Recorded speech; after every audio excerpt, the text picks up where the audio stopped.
pirate. Radiopirate.com. Next.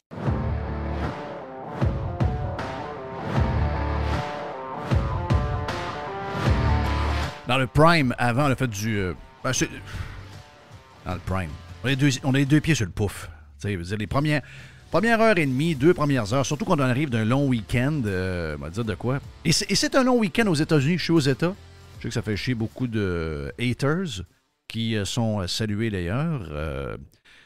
Aux États, aujourd'hui, c'est Martin Luther King Day, donc c'est congé. C'est pour ça qu'on aura le football, dont le match des Bills qui a été transporté en raison de la température aujourd'hui, donc 4 heures. Oui, le match des Sabres de Buffalo, lui.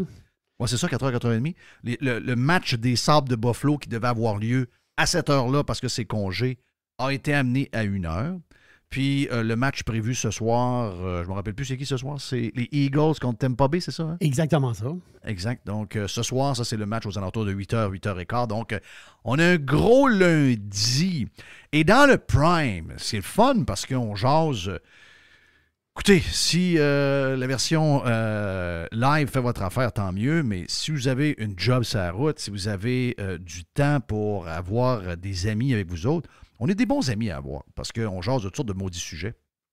Puis, on a jasé dans le Prime de Costco parce que je suis allé au Costco hier puis il y avait une nouvelle économique dans mon coin sur Costco. Puis, je dis à Jerry qu'en arrivant du Costco, je me suis dit, le Costco est tellement bulletproof de l'économie que je vais aller voir si je rachète des actions. J'ai déjà eu des actions. J'avais vendu mes actions aux alentours de 180$ US. Et là, je m'en vais sur l'action, puis je vois que l'action est à 680$ quelques années plus tard. Je me dis, là, je me suis frappé à la tête après le comptoir, une couple de fois, boum, boum, boum, maudit innocent.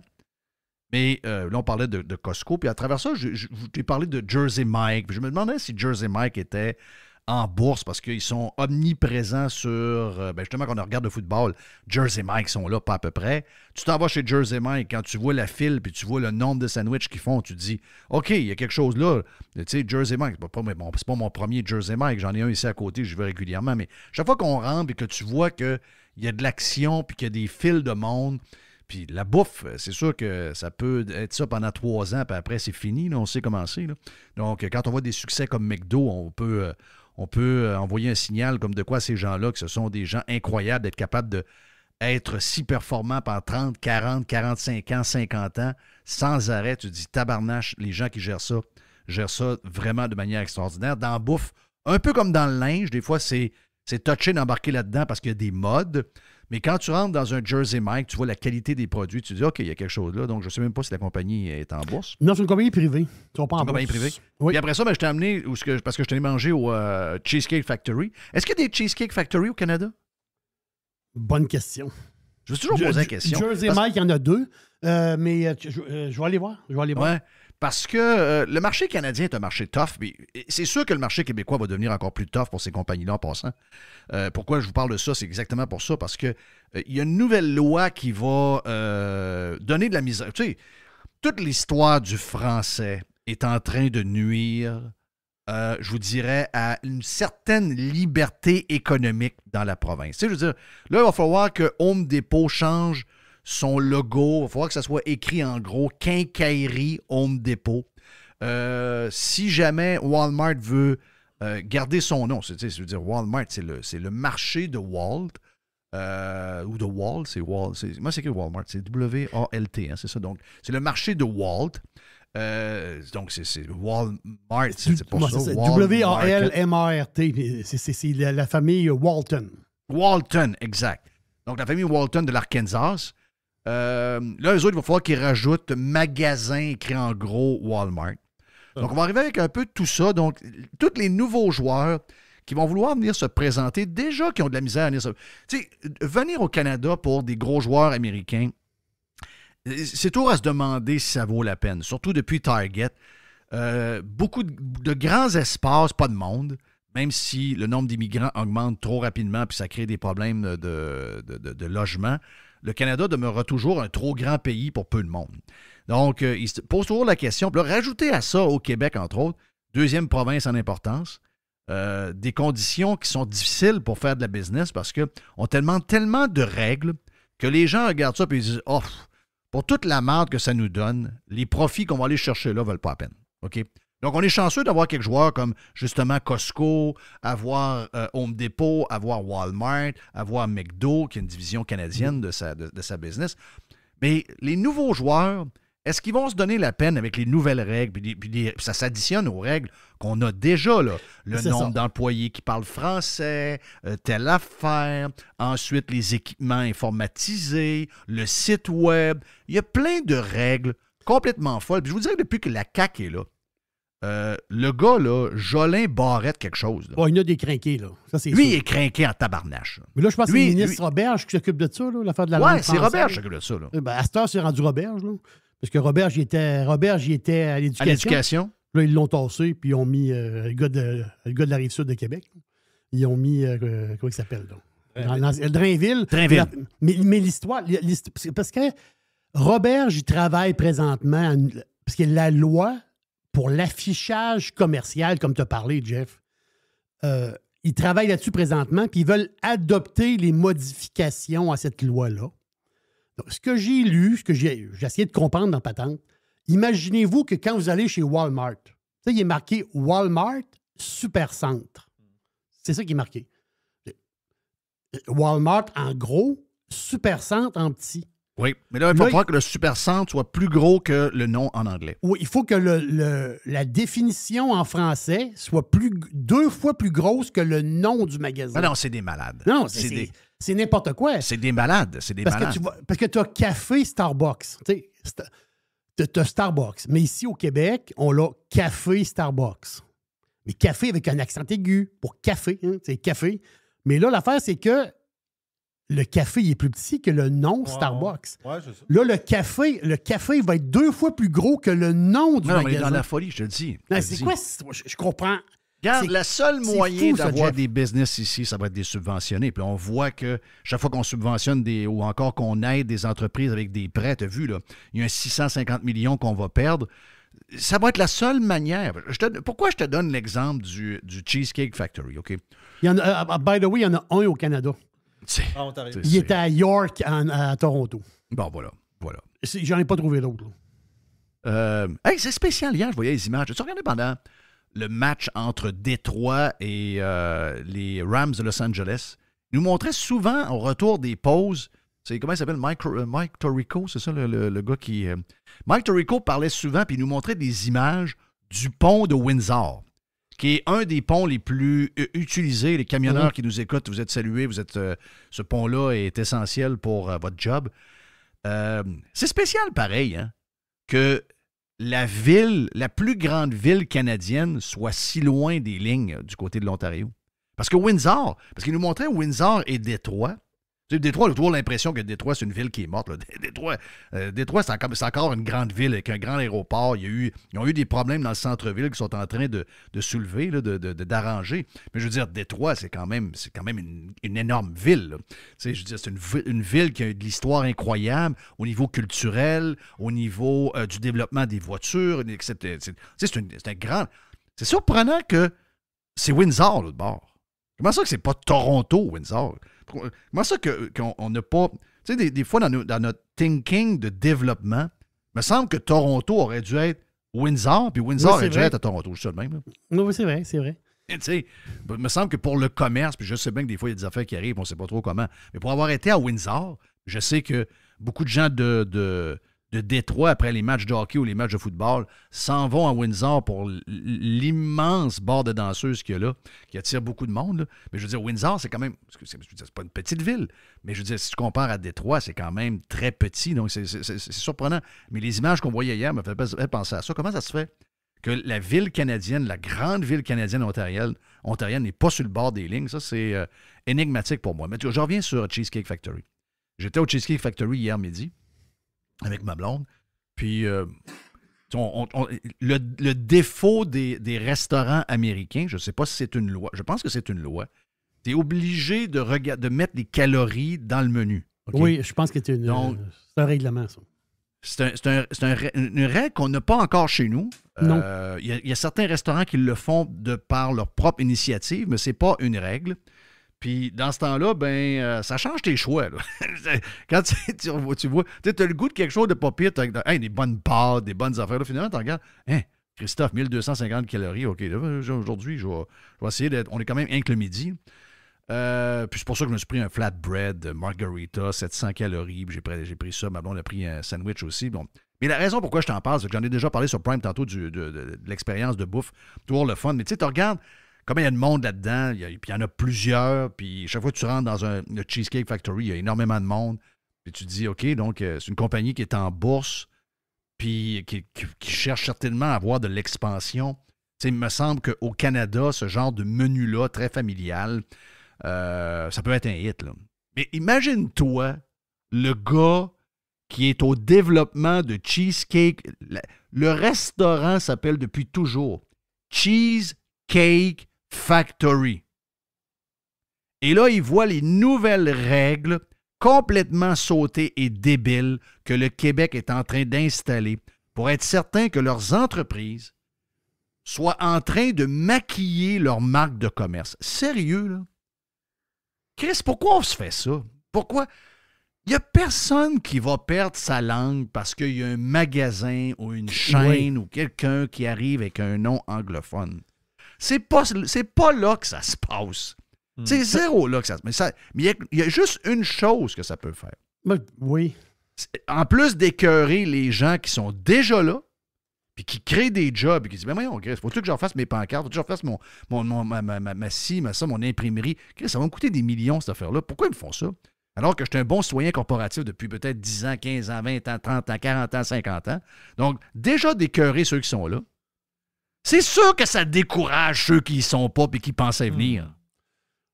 Comment on peut être de même? En France, là, PFK, ça n'existe pas, là. C'est KFC, là.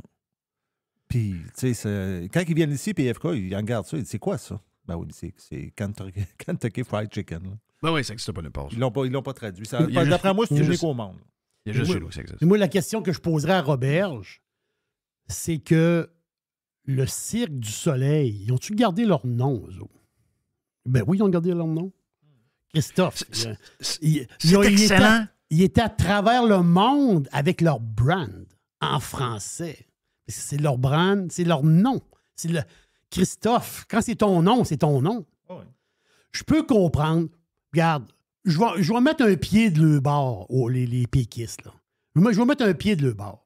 Si tu dis restaurant Cheesecake Factory, tu dis OK, je peux l'accepter. Ouais, mais t'as peu, c'est pas ça, là. C'est restaurant écrit plus gros que Cheesecake Factory. Non, c'est ça l'affaire. Mais moi, ce qu'on a présentement, je parle. Je pas parce ce qu'ils veulent faire. Parce que ce qu'ils veulent faire... Non, ça, présentement, que ça t'as écrit en petit en dessous, restaurant, puis en gros Cheesecake Factory au-dessus, bah, il y a moyen de maquiller ça sans problème. Voilà, mais comme café, autrement dit, Walmart Supercentre. Il est marqué Supercentre. Et sais-tu quoi? C'était parfait de même, en passant. Moi, je trouve que comme ça, c'est parfait. Donc, tu sais à qui t'as affaire, puis tu as le côté franco, ça prouve qu'il y a comme une différence, qu'ici, oui, on parle français. Là. Ce côté-là, moi, j'ai pas de problème. Mais de là à rapetisser les noms, puis à doubler, là, tu sais, à un moment donné, il faut que tu arrêtes de faire rire de toi. Il faut que tu arrêtes d'écœurer le monde. Faut que tu arrêtes d'écœurer business. Faut que tu arrêtes d'écœurer le monde. Ils sont là. On a l'air ridicule. Là, on a l'air complètement ridicule. Ben, c'est pas comme s'il n'y avait pas d'autres problèmes non plus. Là. En plus. Tu vas arriver chez Walmart, il va être marqué Supercentre en gros, puis en petit, il va être marqué Walmart. Pensez à ça 2 secondes. Là. Mais pourquoi ils sont fous de même? Sérieux. C'est quoi leur but? C'est quoi le but de ça? Là? J'essaie de comprendre, c'est quoi? Est-ce qu'ils pensent vraiment... Tu sais, la réalité,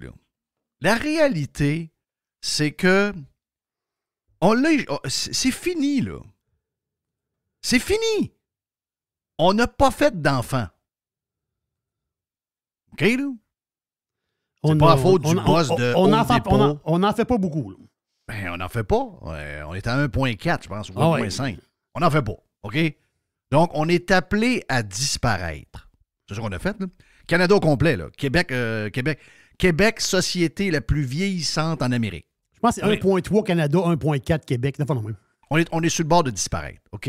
Qu'est-ce qu'on fait pour essayer de renflouer à patente pour avoir une infirmière qui nous soigne, pour avoir un concierge qui nous nettoie, pour avoir quelqu'un qui nous fait un burger dans un restaurant? Qu'est-ce qu'on fait? On fait venir du monde d'ailleurs. C'est ça qu'on fait. Ces gens-là, souvent, il y en a qui arrivent d'Afrique, parlent notre langue, mais il y en a d'autres qui parlent une autre langue. Puis finalement, Montréal, c'est fini, là. Montréal, vous avez bien beau passer n'importe quelle règle, là. Vous avez bien beau essayer de régler l'histoire de Netflix à plus de films en français, plus de choix de musique francophone sur Spotify, alors que c'est un algorithme qui regarde ce que tu écoutes et qui te propose des choses qui ressemblent à ce que tu écoutes normalement, que toi, tu as choisi. C'est un bout facile à comprendre, mais eux autres, ils ne comprennent pas ça. Donc, on a bien beau mettre toutes les règles, OK? Bon, vous pouvez même resserrer la loi 101 à tous les jours, si vous voulez, là. La vérité, c'est que l'île de Montréal, là, ce ne sera plus le Québec, là. Il reste peut-être encore un bout à Ville d'Anjou. Il reste peut-être un bout à quelque place. Mais encore là, je me demande si à Ville d'Anjou, si on compare il y a 30 ans, où on est rendu, quand on regarde le melting pot qu'il y a là. L'île de Montréal, c'est fini, là. L'île de Montréal, c'est fini, là. Arrêtez de rêver en couleur. Ah, j'arrive à Montréal, ça me parle en anglais, ça parle. L'île de Montréal, c'est fini, là. Il n'y a plus rien à faire, là. Ouais, mais non, c'est mathématique. Arrêtez de mettre ça. Ouais, mais on devrait leur mettre. Non, arrêtez. On a besoin plus d'eux autres qui ont besoin de nous autres. Ils peuvent aller à Toronto. Ils peuvent aller à Vancouver. Ils peuvent aller à New York. Ils peuvent aller partout en passant, là. Donc, si nous autres, on a des besoins X, on a besoin de cette main-d'œuvre-là, on va la prendre comme elle est, là. Puis, sais-tu quoi? Après ça, une fois qu'elle est rentrée, ils vont pas mal faire ce qu'ils veulent, là. L'île de Montréal, c'est fini, là. C'est fini. Ça va être un melting pot culturel. Ça va, pour que tout le monde se comprenne. Oui, il va se parler toutes sortes de langues-là. La langue qui va faire qu'ils se comprennent, tout le monde entre eux autres, dépendamment d'où ils viennent, c'est l'anglais. C'est fini. Mais c'est la faute de qui? C'est la faute des crises de Québécois qui n'ont pas fait d'enfants. Bon, ça finit là, là. De penser qu'on peut faire du monde d'ailleurs des Québécois. Oui, il y en a qui vont s'adapter mieux que d'autres. Il y en a qui vont commencer à écouter du hockey. Il y en a qui vont même écouter tout le monde en parler. Il y en a qui vont vraiment... Mais la majorité, là, la grande majorité, ils vont avoir le bebel, ils vont avoir les histoires, ils vont développer... Toronto, là, ce qu'on a vu à Toronto il y a 15 ans, 20 ans, là, ben l'île de Montréal, c'est ça, là. C'est fini. T'as bien beau mettre toutes les règles que tu veux, t'appeler Simon Jolin Barrette, je sais pas trop qui, l'autre aussi, l'ancien guitariste là, qui nous a fait chier pendant la COVID avec les enfants à l'école, puis qui essaie de bâtir un genre d'armure pour protéger le français. C'est fini. Puis dans les régions, pour l'instant, c'est correct. Mais les régions sont en train de crever parce qu'il y a que des vieux. Puis les vieux vont finir par mourir. Donc ça, c'est un autre problème. C'est pas le même, mais c'est un autre problème. Et le problème de tout ça, les régions qui crèvent, ou encore Montréal qui est en train de subir une transformation terrible, c'est tout relié à une chose. C'est nous-mêmes. On a arrêté de faire des enfants. On ne s'est pas remplacé. C'est qu'on fasse. Il n'y a pas une loi qui peut empêcher ça. On a été trop cave pour avoir des règles qui priorisaient qu'on ait des familles, puis qu'on ait... C'est arrivé comment, cette affaire-là? Parce qu'on sait comment c'est arrivé, là. C'est arrivé qu'au Québec, pour avoir une maison puis une vie décente, il faut que le père travaille puis la femme travaille. Puis quand la femme ou on peut dire... Regarde, moi, je connais des gens que c'est l'homme qui a élevé les enfants. Mais quand tu n'as pas un parent à la maison pour élever des enfants, tu vas en avoir un ou deux à garderie. La bonne femme va aller porter ses enfants à garderie quand elle vient de le mettre au monde. Quand elle donne à la personne à la garderie, elle veut mourir. Elle dit, c'est pas vrai que je vais vivre ça 5 fois. Parce que si on veut que les familles aient 3, 4, 5 enfants, pour que la patente là-dedans, le seul moyen que ça arrive, c'est qu'il faut qu'il y en ait un des deux qui reste à la maison. C'est pas une question de CPE ou de pas de CPE puis de patente remplie de syndiqués qu'on ne sait pas trop ce qu'ils veulent finalement. Là. Ça, c'est une affaire pour... on se rappelle, on a fait ça pour essayer de compenser le coût. On voulait mettre des infirmières dehors. Puis en échange, on a dit, on va créer des garderies. Mais c'est pas vrai que les garderies vont nous pousser à faire des enfants. C'est pas ça qui nous pousse à faire des enfants. C'est si les familles ont la capacité financière qu'un des deux parents reste à la maison pour s'occuper des 4-5 bambinos. Ça n'arrivera jamais ici. Là. Bon, ben ça n'arrivera pas parce que nous autres, on veut jouer à la famille moderne. Ben, la famille moderne, c'est 1,4 enfants par famille. C'est ça. Ben, par Québécois, plutôt. Ça sera jamais plus que ça, ben. Donc, il n'y a pas de remplacement qui se font. C'est exactement ce qui est arrivé. C'est la fin, on l'a perdu. Donc, vos règles, la loi 101, la ci, la ça, les crinqués dans le Journal de Montréal, oubliez ça, là. C'est fini, là. Parce que à une certaine époque, quand tu arrivais à Montréal, même ici à Québec, à Basseville, le centre-ville de Québec, l'affichage, des années 20, des années 30, des années 40, tu regardais l'affichage, c'était juste écrit en anglais, là. C'était butcher shop, là. C'est-à-dire, il n'y avait pas de boucherie, là. L'affaire, c'est que le look de la Maine, c'était écrit juste de la rue, c'était écrit juste en anglais, là. C'est ça que les péquistes ont voulu changer. Changer le look pour que l'affichage. Oui, mais pendant qu'on a fait une fixation sur des règles de même, c'est correct, là. Mais l'affaire, c'est qu'il va être marqué, Jeff, il va être marqué boucherie sur le commerce. OK? Il va être marqué boucherie sur le commerce. Mais quand tu vas rentrer, les personnes qui vont te servir, ça va être des Asiatiques qui vont parler anglais, là. Exact. Mais je dis ça parce que dans le sens que la population, le monde va s'afficher en français parce que c'est la loi. Alors que ça ne réglera rien. Mais dans le magasin, les clients, bien là, lui, il parle en anglais puis il parle en mandarin parce que ses clients sont anglophones et ils parlent mandarin aussi. Parce qu'on il n'y aura plus de franco. C'est parce que tous les gens qui arrivent de partout, les immigrants qu'on a, à un moment donné, il faut qu'ils se trouvent une langue commune. Là. Parce qu'ils peuvent pas. Il faut qu'ils finissent par se comprendre. Ouais, mais ils vont se comprendre en français. Je le sais, mais c'est pas ça qui va arriver. Mais si marqué boucherie sur le ça changera rien. Ça changera rien. C'est ça l'histoire. Ça changera rien. Je comprends la volonté d'enlever butcher pour boucherie. Je la comprends. Mais pendant qu'on s'est occupé à mettre ça, des lois de même, là, pendant qu'on s'est occupé à des affaires de même, les Spotify, les tunes en français à radio, les patents, tout. Il y a un bout qu'on a oublié. On a oublié que si on veut que ce soit comme ça, puis qu'il y a 4 millions ou 5 millions de francophones, puis on veut que ça reste, ben il aurait fallu que le 5 millions monte à 6 millions, puis à 7 millions, puis à 8 millions, puis à 9 millions. Mais la réalité, c'est que la province, le nombre augmente. Mais avec le temps, le nombre de francophones de souche, il va diminuer. Et ça, c'est pas de la faute des Anglais, c'est pas de la faute des immigrants, puis c'est pas de la faute même à Trudeau, que j'aime pas bien, là. C'est de la faute de nos choix. Règle ou pas. Ben, on a peut-être oublié de mettre les énergies à bonne place. C'est ça que je veux dire. Je parle de nos politiciens qui veulent se rendre. Ah, moi, je vais défendre le français. Ouais, il manque un bout, man. Il manque un bout. Ça te prend du monde pour ça. Là. Ouais, mais on va transformer les gens qui arrivent, puis on va faire d'eux autres des Québécois. Ça n'arrivera pas. Ça, c'est rêver en couleur. Anyway, hey, un peu plus tard, je sais que je vais avoir une boîte avec toi ou un genre de poubelle. Mais si jamais on est capable, faut que tu me rappelles de vous parler de l'immigration dans le coin de l'Illinois, où c'est le bordel en ce moment avec la température froide, pour vous montrer comment réagit la gauche avec l'immigration. On va vous parler de quelque chose d'un peu spécial, un peu saucé dans les prochaines minutes. Mon nom est Jeff Fillion, on souhaite un bon lundi. Vous êtes sur Radio Pirate Live et sur Radio Pirate Prime. On vient dans un instant. The Revolution. Radiopirate.com.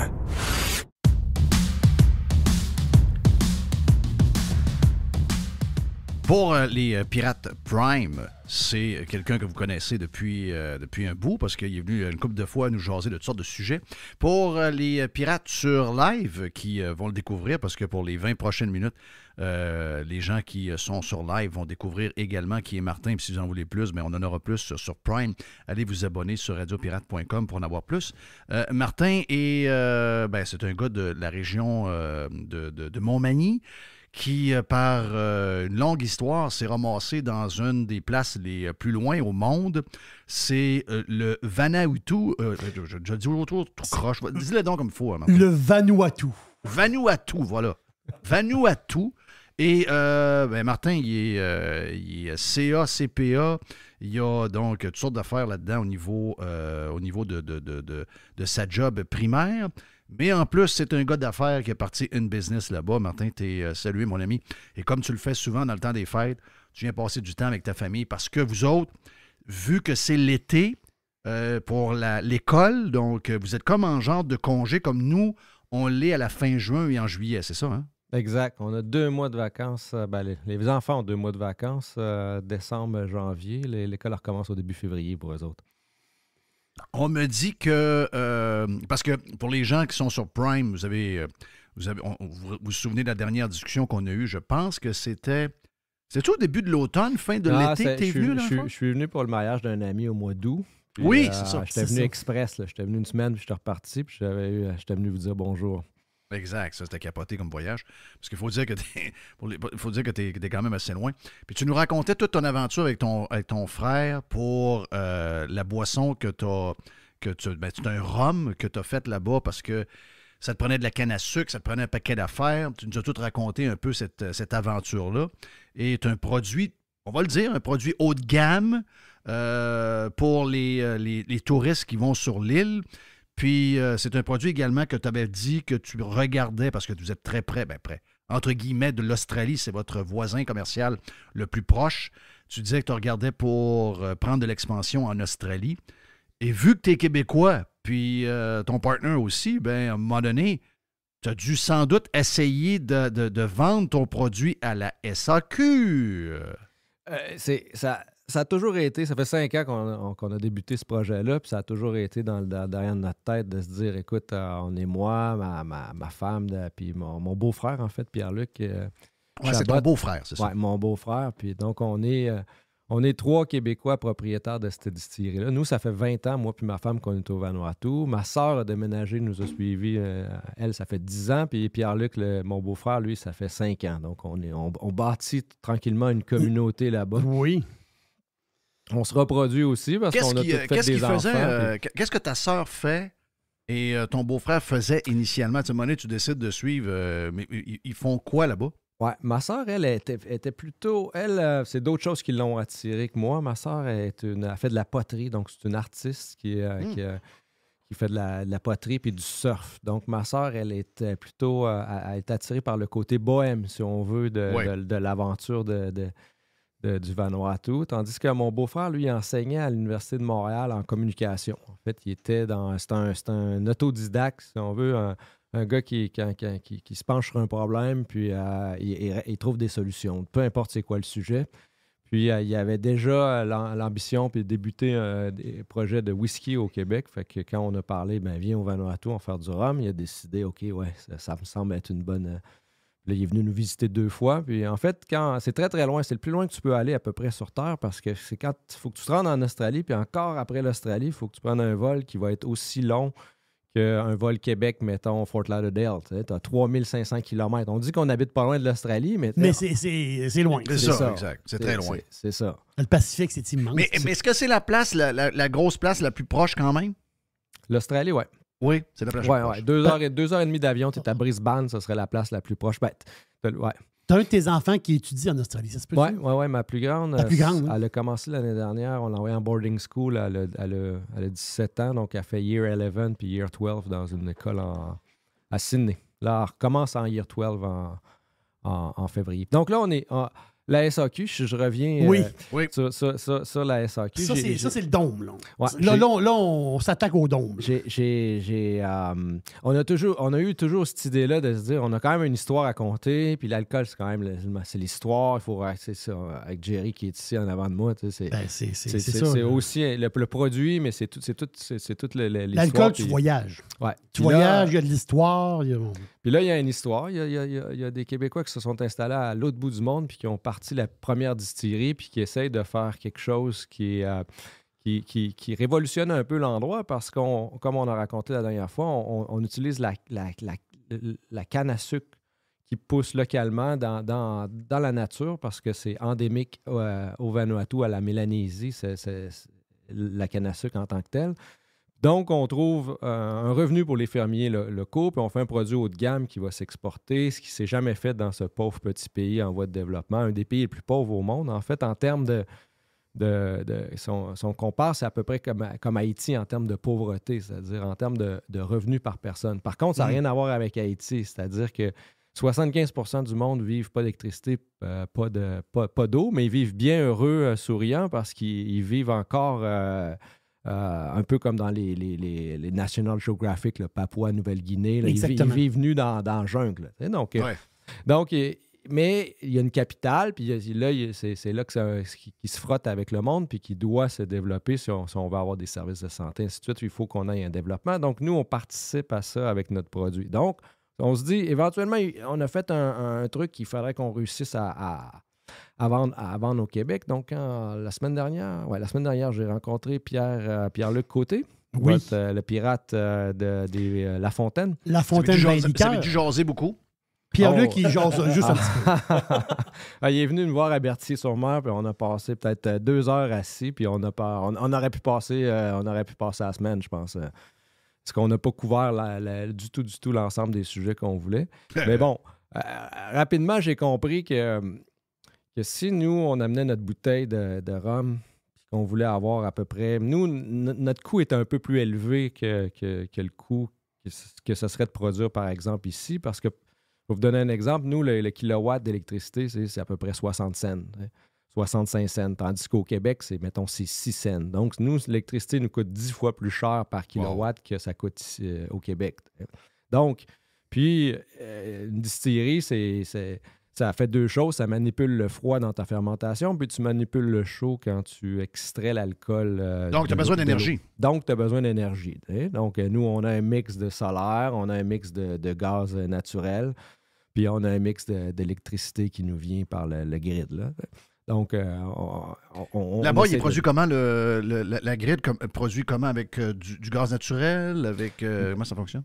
C'est une centrale au diesel. La façon la plus efficace sur un île, c'est du diesel. Mais il y a peut-être 30% en ce moment qui réussissent à faire avec des éoliennes, puis ils réussissent à faire aussi avec du solaire. Mais bon, le plus... c'est le solaire, il faut qu'il fasse soleil, il faut qu'il y ait du vent, tandis que le diesel, c'est facile. Oui. Il mixe aussi de l'huile de coconut à l'intérieur du moteur diesel, là. Fait qu'il y a un pourcentage qui appelle renouvelable parce que c'est du coconut, mais bon. Ouais. Donc, ça nous coûte plus cher parce qu'il faut qu'on importe les bouteilles, puis il faut toujours qu'on aille par conteneur. En tout cas, tout finit par coûter plus cher sur une île quand même, puis après ça, l'exporter, puis tout ça. Donc, disons qu'on a un coût de production, là, si on est entre nous, là, c'est presque secret. Ici, c'est secret, c'est ça. Mettons que ça nous coûte à peu près 10 $ sortir une bouteille. Oui. Ton cost, c'est 10 Pour quoi, 26 onces? Pour un 750 ml. Ça, sur 26 onces. C'est ça. 26 onces. Ça inclut là, la levure, l'électricité, la canne à sucre qui coûte plus cher que de prendre la mélasse, la bouteille, le bouchon, les étiquettes. Si on veut tout ce qui est coût variable, ça nous coûte, mettons, 10 $. Oui. Après ça inclut pas le salaire des employés fixes. Ça inclut pas la bâtisse, la dépréciation, les équipements ou tout ça. Là. Ça, c'est pas inclus. Fait que là, tu te dis, bon, ça me coûte 10 le faire. Puis là, tu fais tes calculs. Tu te dis, faut que je la vende 20. Faut que je la vende 20 pour avoir un 10 pour payer mes frais fixes. C'est ça. Puis peut-être faire un peu. Peut-être faire un petit peu d'argent. C'est ça. Mais là, Pierre-Luc qui m'explique, si tu vends 20, ça, à SAQ, c'est 100-110. Et si boire! Fait qu'il faudrait que mon rhum se vende à 100-110 parce que je la vendrais 20 à SAQ. T'sais. Il dit pas que ton rhum, il se vende dans le prix des autres. T'sais. Il dit si tu vois un rhum à 35, mettons un Bacardi, il dit ça, c'est parce qu'ils vendent 7 à SAQ. Ils font un multiple de 5 sur le montant que tu C'est indécent. Ça n'a pas de bon sens. Wow! C'est pour ça que les petits producteurs, ceux qu'on veut connaître aussi, en fin de compte, parce que les petits producteurs, c'est le fun d'avoir des produits particuliers, de niche, puis des produits le fun qui arrivent un peu partout. Mais là, tu as les grosses multinationales, les autres qui arrivent en arrière, puis les autres qui disent, ben là, nous autres, on drop à 7 piastres, là. Puis on l'achète des tablettes à SAQ, tu sais, des tablettes pour le positionnement, c'est des deals, c'est des gros deals. Donc, le petit, lui, sa bouteille à 110 piastres, ben, un, n'a pas de place à la tablette, et deux, elle coûte 110 piastres. La seule chose qui peut nous sauver, malgré le fait que de ce truc-là, c'est que les gens le boivent de moins en moins. Fait qu'en fin de compte, ils sont prêts à payer plus cher pour boire moins. Ça, c'est vrai. Ça, c'est vrai, hein?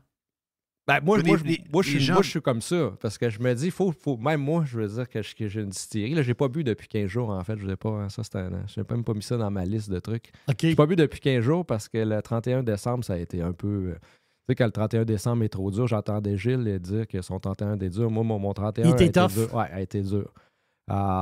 J'étais à 3 h du matin, j'étais prêt à conquérir le monde. OK. Hein? Mais le lendemain matin... Ça, j'aime ça. Hey, ça, c'est le genre de patente que tu devrais filmer. Moi, j'aime ça que des gens qui veulent conquérir le monde. Puis entendre les idées folles qui partent de là, un peu chaud d'ail. Ouais. Là, moi, on va mettre Berthier-sur-Mer sur la carte. mais j'ai pas bu depuis ce jour-là. Le lendemain matin, je me suis levé à 8 h. Tu sais, j'ai des appareils c'est comme modernes, des trucs qui monitorent ta nuit. Tu dors bien. T'as-tu une bague Oura? C'est ça, j'ai la bague Oura, j'ai le truc. Oui. En fait, mes trucs, ils n'ont même pas recordé que j'avais dormi. J'ai pas dormi cette nuit-là. Même si j'avais. T'as dormi, mais t'as pas dormi. Non, parce que mon cœur a jamais ralenti malgré le fait que je dormais. Wow! Okay? Puis le lendemain, tout le premier, en fait, si tu regardes ces appareils-là, selon ce qu'ils ont détecté, c'est la journée que j'ai été le plus actif de toute mon année. Parce que j'ai eu le cœur qui m'a battu toute la journée pour éliminer à 120, 125?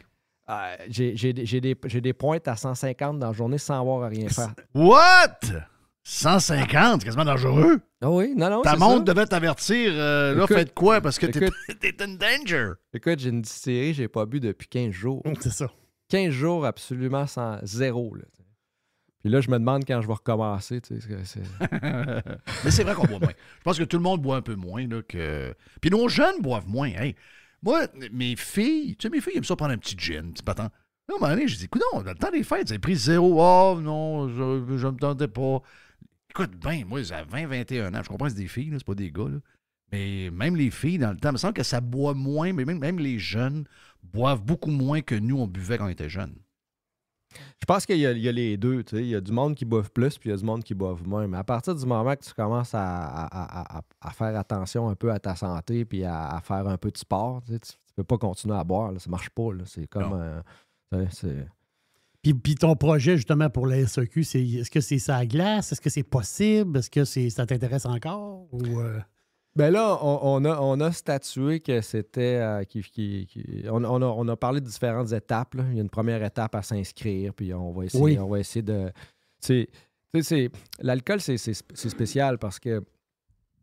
Puis là, ça, c'est pas juste à cause de la SAQ. Je pense que c'est aussi ailleurs comme ça. C'est qu'en premier, le producteur, comme nous autres, il faut qu'il vende aux grossistes. T'sais.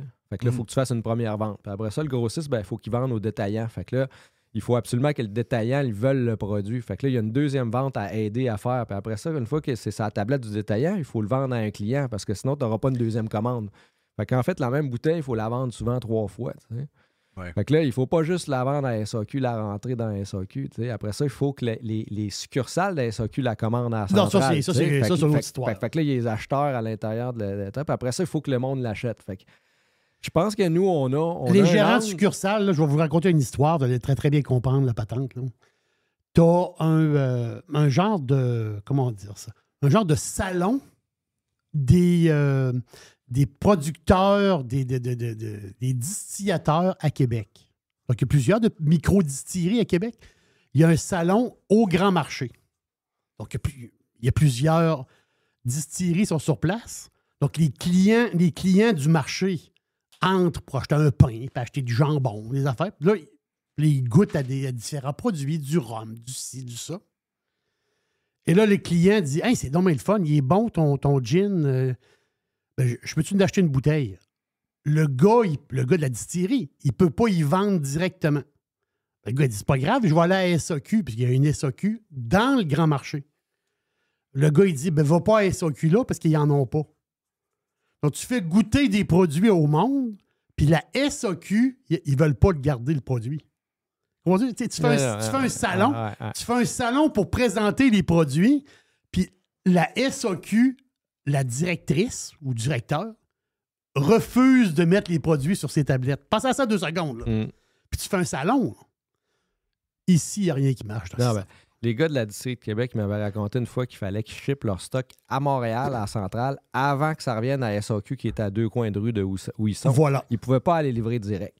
Impossible. Il faut que ça repasse par Montréal avant de revenir à la succursale à côté. Est-ce que tu pourrais, Martin, seulement que avoir ton produit en importation privée, mettons, avec Pierre-Luc? Oui. Dans le sens que lui, il garde son produit. Oui, je comprends que la bouteille va être chère parce que la SAQ passe dessus. Là. Mais je veux dire, au moins, tu n'as pas le souci d'être dans les magasins. Tu fais affaire directement avec un importateur privé. Oui, ça, c'est... moi, c'est ce que je voulais explorer le plus avec lui. Mais en fait, ça, c'est bon. C'est possible, mais c'est anecdotique. C'est pour des petites quantités. C'est pour que, mettons, qu'on voulait que les pirates en aillent ou bien, mettons, qu'on voulait avoir Exactement. de quoi pour s'amuser. Puis moi, je voulais commencer comme ça en disant, comme ça, je peux même en donner. Là, je peux même pas en donner. Là. Je peux même pas en amener ici puis en vendre à mes amis. J'ai des amis, là, que mon ami Nicolas, il me dit, moi, j'ai mes chums, ils sont dans le band 8-3. C'est un genre de band de rap de la Rive-Sud, South Shore, parce que c'est 8-3, 8-3-1, 8-3-6, 8-3-4. Puis il va en donner des bouteilles à ses amis. Puis il me dit, amène-en, mais je peux pas, j'ai pas de quantité à amener. Je peux juste en amener en avion quand je viens moi-même, puis ça fait rien. Sinon... Tu n'aurais pas le droit d'amener des caisses ou de faire venir des caisses ici. Fait que là, j'aimerais ça en faire en import privé avec lui. C'est compliqué. C'est compliqué, c'est malade. Tu sais, l'autre fois, on a raconté le succès, Jerry, c'était avec Carlos qu'on a fait ça. Le succès de Tito, la vodka, là, Tito, pas tant de choses. Là. Oui. Le gars du Texas. C'est ça, la vodka du Texas avec les On chiens. s'entend que le gars, il est québécois, ça lève pas, là. Non, ça, c'est sûr. Tito n'existe pas, là. De la manière que c'est arrivé, ça n'existe pas, là. Tu sais, c'est ça qui est triste. Combien d'entreprises, je comprends que c'est pas toute la gang qui vont réussir, mais il y en a peut-être une ou deux qui vont avoir un produit qui deviendrait, s'il y avait une liberté économique totale, il y aurait peut-être une ou deux distilleries, parce qu'on est quand même bon là-dedans, puis on est bon dans la bière artisanale, puis on est bon dans un paquet d'affaires, on est bon là-dedans. Criff, ça aurait pu devenir des méga joueurs, peut-être à la grandeur du monde, à la Tito, là, dans le même style. Mais on le saura jamais. C'est ça qui je trouve triste. By the way, Tito, ils ont commencé dans un garage. C'est ça. Puis là, aujourd'hui, ils ont 427 employés. Là. Mais c'est drôle. On dirait, juste dans la distillerie. Là. On dirait que c'est pas Martin qui reste au bout du monde. On dirait que c'est nous autres. Tu sais, c'est nous autres qui restent comme au bout du monde. Ça te dit quoi sur nous, Martin? Écoute, la SAQ, pour moi, je pense que je vous ai déjà dit ça une fois, il y a quelques fois que je suis venu ici, que j'en ai parlé de ça un peu. Pour moi, la SAQ, c'est un sujet clé parce que je pense qu'il faut qu'on débloque ça pour débloquer tout le reste. Parce que tant qu'on reste pris dans ce truc-là, que les gens trouvent que c'est normal... C'est comme le premier pas, tu veux dire... Ouais. Pour débloquer la patente, tu peux pas débloquer faut que tu débloques la tu peux pas débloquer l'école, tu peux pas débloquer le reste si les gens... Puis en plus, c'est dur parce que plein de gens qui sont bien, ils sont éduqués, ils comprennent toutes sortes de choses. Ils disent non, c'est bien la SAQ parce que ça amène une qualité standardisée partout. Ils t'amènent toutes sortes d'arguments que si c'était valide pour la SAQ, ça veut dire qu'il faut qu'on fasse la même chose avec les supermarchés. Ça veut dire qu'il faut étatiser les supermarchés. Le commerce de détail, ça ne peut pas être l'État qui gère le commerce de détail. Ça n'a aucun sens. Ils n'ont pas les postes à gaz, ils ont les taxes du gaz pareil. Ils n'ont pas les vendeurs de cigarettes, ils ont les taxes pareilles. Pourquoi il faudrait qu'il y ait l'alcool pour avoir... Puis, la bière, c'est un bel exemple de ça. La bière est taxée à mort, mais c'est pas eux autres qui vendent. Pareil pour le vin, s'il est embouteillé au Canada, là, ça c'est correct. T'sais. Si c'est du vin cheap, c'est correct. Si c'est du vin pas cheap, il faudrait que ça soit le magasin. Ça n'a aucun sens, la SAQ. C'est comme une aberration. Puis quand tu vis dans un monde que tu acceptes ce genre d'aberration-là, ben c'est comme c'est brisé. Fait que tu peux pas avoir une logique pour avancer sur d'autres points. C'est pareil comme l'hôpital, quand on parle d'hôpital. Il faut que tu aies une assurance publique qui couvre tout le monde, personne derrière, mais tu n'as pas besoin d'avoir le gouvernement, que ce soit des employés du gouvernement, que ce soit des médecins puis des infirmières. Ça devrait être délivré par le privé, puis l'assurance est collective. Il me semble que c'est assez simple pourtant. C'est très simple. C'est très simple, mais bon, le terme liberté, on en a parlé pendant la COVID là, amplement. Moi, ça a été un... Pour moi, ça a été dur de voir comment les gens ne tiennent pas à cette valeur qui est planétaire, fondamentale, etc. Mais quand on parle de liberté économique, c'est comme un step de plus parce que, il faut que tu t'intéresses un peu à l'économie, il faut que tu essaies de comprendre un peu. Puis quand on m'explique ça, là, l'histoire de... J'ai vu quelqu'un en fin de semaine qui écrivait, là, qui est une syndiquée assez crinquée de la SAQ qui raconte qu'il va y avoir des coupes à la SAQ, puis etc. Puis elle dit, vous savez, nous autres, la SAQ, on participe à l'essor économique, puis on est impliqué dans la communauté, puis on fait telle affaire. Puis quelqu'un qui me dit, je la connais très bien, il dit, elle est QS à mort depuis toujours. Tu sais, elle, il y a comme une vision, c'est plus que ça. La SAQ, c'est comme un modèle que, oui, dans leur tête, ils aimeraient avoir pour à peu près tout ce que tu viens de nommer. Là. Ils voient pour eux, là, c'est pas d'en enlever de la SAQ, c'est de rajouter de la SAQ dans d'autres secteurs parce qu'à leurs yeux, de payer plus cher, ça ramène tellement beaucoup de choses dans la société, alors que ça ramène 0, 0, 0. Ils ne comprennent pas que quand tu es esclave au niveau économique, c'est plein de choses que tu vois pas, que tu n'auras pas, comme je l'ai expliqué tantôt, que le fait qu'on est enchaîné, il y a plein de choses qui ne se passent pas. Alors que les Québécois, puis tu sais, Martin, tu viens de la Rive-Sud, dans un coin où ça a toujours été des gens crinqués dans ce coin-là qui partaient des entreprises, même s'il n'y a pas de volume de monde tant que ça. Les Québécois sont bons pour créer, sont bons pour patenter des patentes, sont bons dans ce qu'on vient de dire là.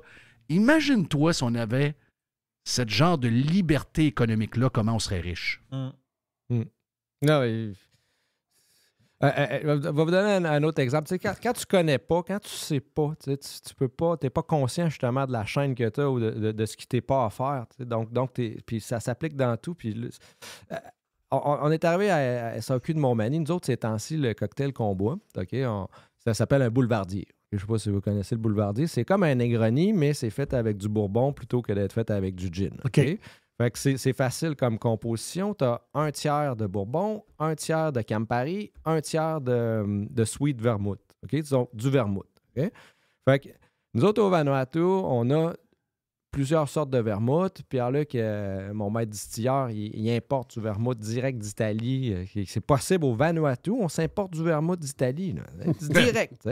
Puis il achète, il va les reviews, puis il achète un super vermouth, puis le cocktail est top. J'arrive à SAQ, puis là, à SAQ, qu'est-ce qu'ils ont ici? Ils ont un Saint-Zano et un Martini. C'est ça le vermouth. Il y en a deux sortes au lieu Des fois, il y a un Saint-Raphaël. Puis ça, c'est le cocktail le plus bu au monde, là, un Negroni. Là, dans SAQ, il y a deux sortes de vermouth qui sont des vermouths twist cap un peu cheap. Je souligne le truc. Il y a 28 sortes de Porto, super, mais il y a deux espèces de pauvres.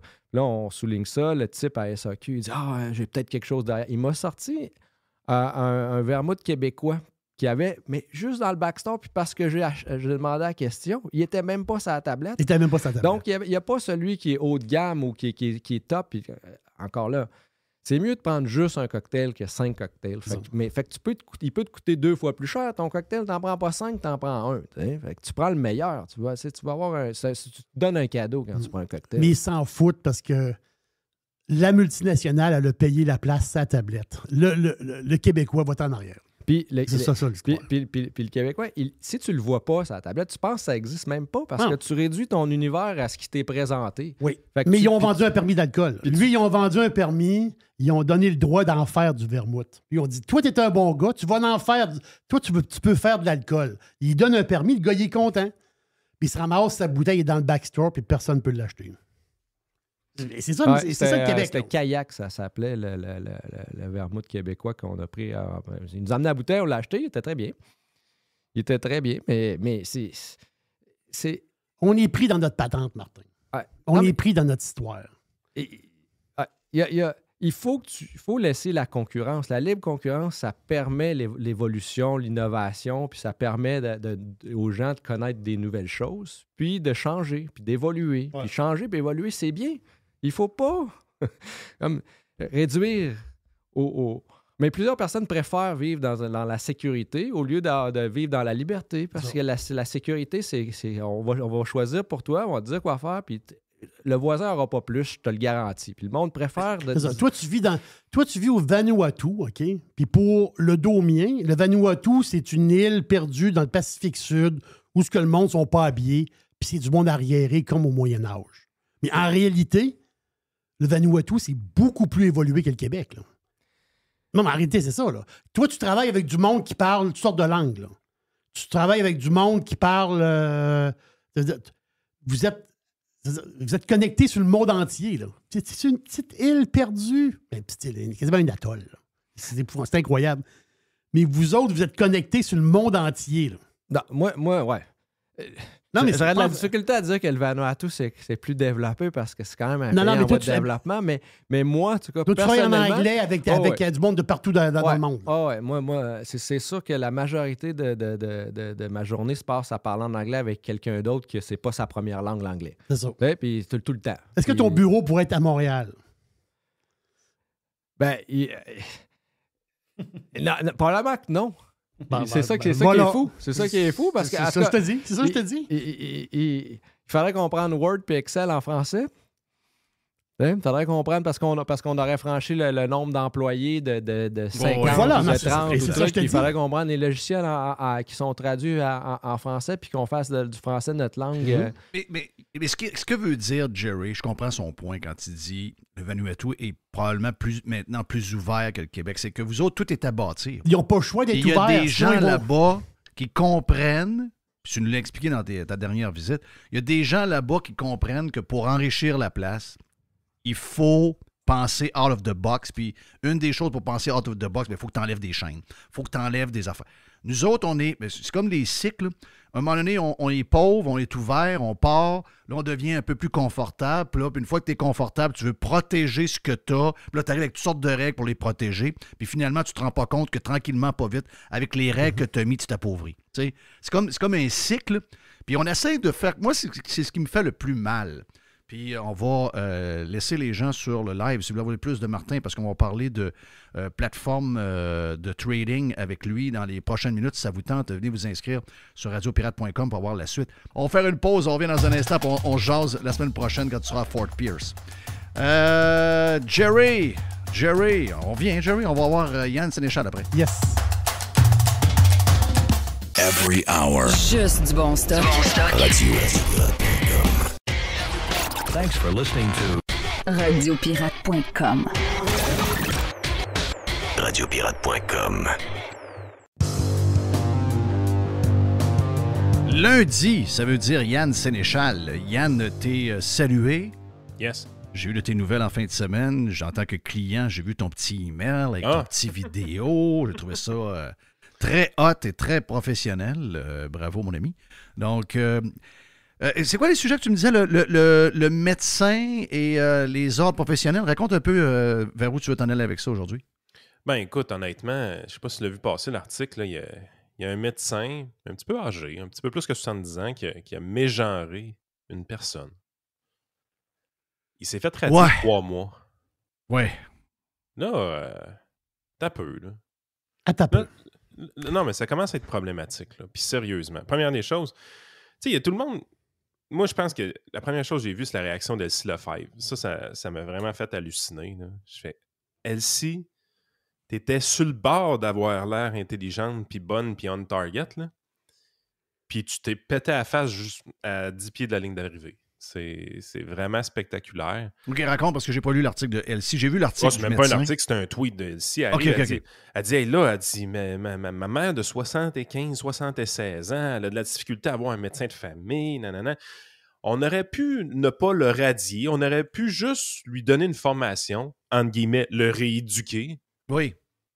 Écoute... J'ai un de mes chums qui est le même, Michel Lisotte, que je salue, avec qui j'ai travaillé, qui lui soigne des homosexuels. Donc maintenant, il pourrait soigner soit des médecins qui sont... ça existe, là. Faites Michel Lizotte, ça existe. C'est vraiment bizarre, mais ça existe. Donc on pourrait rééduquer le gars pour qu'il comprenne c'est quoi la vie bizarre d'aujourd'hui avec toutes sortes d'identités et tout, là. Elle a juste vu que sa mère allait avoir plus de difficultés à avoir un médecin à cause que lui allait être radié 3 mois. Là, j'étais là, arrêtez, là. Team premier degré, ça va être assez. Regardez qu'est-ce qui se passe. Il y a des militants, parce que c'est des militants, qui utilisent les ordres professionnels pour se faire plaisir. Ouais, puis les ordres professionnels n'ont pas de couilles, là. La personne est arrivée dans le bureau en filmant le médecin. Elle l'a enregistré à son insu, là. Wow, ça devrait pas utiliser. Ça devrait pas. On pourrait pas utiliser ça, là, en principe. Dans une salle de cours, on peut-tu utiliser ça? Nope. Non. Dans une salle de cours, si Non, la tu peux personne pas. n'est pas avisée Voilà. qu'elle est enregistrée, ça ne peut pas servir dans un procès. Mais tu sais, moi, ce qui me fait capoter dans cette histoire-là, c'est que l'intention de la personne qui rentre dans le bureau du médecin pour obtenir des conseils puis Elle une veut le prescription. pogner. Elle veut le pogner. Ben oui, exactement. Ben oui. Puis là, on parle pas de quelqu'un qui a complété une transformation, là. On parle de quelqu'un qui est au tout début d'un processus. Ouais, qui va avoir des pilules, là, des testostérone. hormones. C'est ça. Puis tu sais, il y a des affaires qui sont dites là-dedans. Ils me font capoter. C'est comme vu mal que le médecin dise, là, vous comprenez que si vous prenez de la testostérone par rapport à votre personnalité, ça va changer. Il y a des conséquences. Ouais. Éventuellement, vous allez peut-être être plus agressif. C'est pas nouveau que les gars sont plus agressifs que les filles, là. C'est pas mal lié aux hormones. Regarde, là, je vais t'amener, parce qu'on a parlé dans le Prime un peu plus tôt. Je ne sais pas si tu as vu dans le temps des fêtes le gars de Delta Airlines au comptoir, là, avant de rentrer dans la porte pour aller vers l'avion. Là. Oui. C'est un gars de couleur, un gars qui fait sa job. On peut en vouloir à bien des compagnies aériennes sur bien des affaires. Je pourrais vous raconter des histoires qui sont arrivées pour ma fille en fin de semaine. Puis, regarde, on peut. Mais de temps en temps, il se passe des bonnes choses. L'as-tu vu la vidéo? Non. Non, OK. Donc, le gars est filmé par quelqu'un qui... Selon eux autres, ils filment tout le temps, eux autres. Donc, il filme parce qu'il veut pogner le gars. Ben oui. Et là, il a son téléphone, puis là, il dit à l'employé de Delta Airlines, qui est au comptoir, il dit « Monsieur, ça fait 2 fois que vous me donnez le mauvais genre. » Puis là, le gars, il dit « Écoutez, monsieur, moi, là, j'ai pas embarqué là-dedans. J'ai votre passeport, monsieur. Ah, vous le faites encore. Vous le faites encore. » Là, il continue. Puis là, tu vois qu'il est au téléphone, puis il veut canceller cet employé-là de Delta pour que ça soit viral sur les réseaux sociaux. Exact. Mais le gà de Delta, ce qu'il fait, lui, c'est qu'à un moment donné, il dit « Hey, monsieur, wow, OK, moi, là, c'est pas mes affaires à moi, ça. Moi, je fais telle affaire pour l'entreprise, je fais telle chose, je vais vous permettre. Et je peux appeler immédiatement un agent et vous allez manquer votre vol. On est le 23 décembre. Est-ce que vous voulez changer vos plans de vacances? Ben, c'est moi qui mène. Correct? Et là, c'est devenu viral, cette vidéo-là. Et tout le monde a fait comme... On a comme donné un trophée à un gars qui agit comme tout le monde devrait agir. Mais malheureusement, on le sait. C'est pas le même que le monde agisse. Le monde écrase habituellement. C'est très rare qu'on voit ce genre de comportement-là. Parce que l'ostracisation passe d'abord et avant tout avec la peur de perdre son emploi. En fait, c'est la thèse carrément de Jean-François Caron dans son livre. Il dit, oubliez ça, là. Le totalitarisme, c'est fini, puis le communisme, c'est fini, puis on vit dans des pays libres, entre guillemets. Mais il dit, comment est-ce qu'on contrôle les gens, d'une manière bien involontaire dans bien des cas? Ben, c'est avec la menace de faire perdre l'emploi à quelqu'un. C'est très puissant, la menace de faire perdre un emploi. Il va même aller jusqu'à dire que dans des pays autoritaires comme le sien, le Kazakhstan, c'est une place où est-ce que c'est quand même rendu assez soft. Il n'y a pas de goulag, mais... Il y en a rendu chez nous. J'ai été victime de ça une couple de fois. Je sais exactement la manière de faire.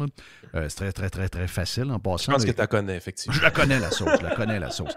Mais le point que j'avais ce matin, Yann, c'est que c'est une banalité. Là. Tu sais, moi, hier, avant-hier, je voyais Taylor Swift avec la danse, ces affaires de même, puis j'ai dit, tu sais, ultimement, Taylor Swift, ça me dérange pas. Ce qui me dérange, c'est de voir comment la télévision s'en va vers ça, puis comment on était... Tu sais, puis là, ils vont dire, ouais, c'est un peu exagéré, là, mais moi, la NFL, c'est un repère et c'est un safe space pour moi dans le monde de fou dans lequel on est. Puis je veux pas qu'on m'en aille, on s'en aille dans des affaires de même. Il y en a qui vont être en désaccord avec ça, parce qu'ils vont dire, bah ouais, mais c'est juste cute.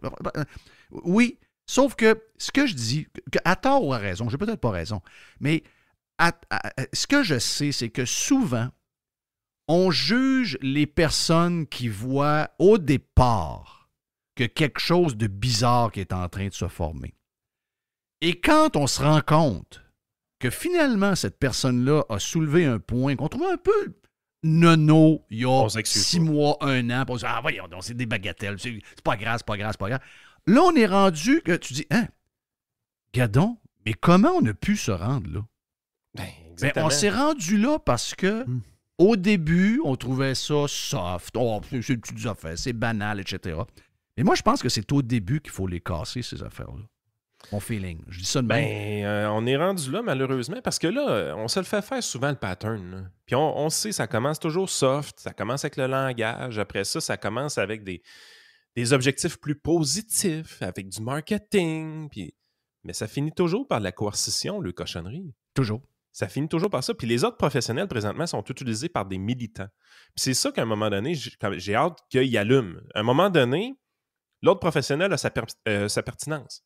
Définitivement, ils sont utiles.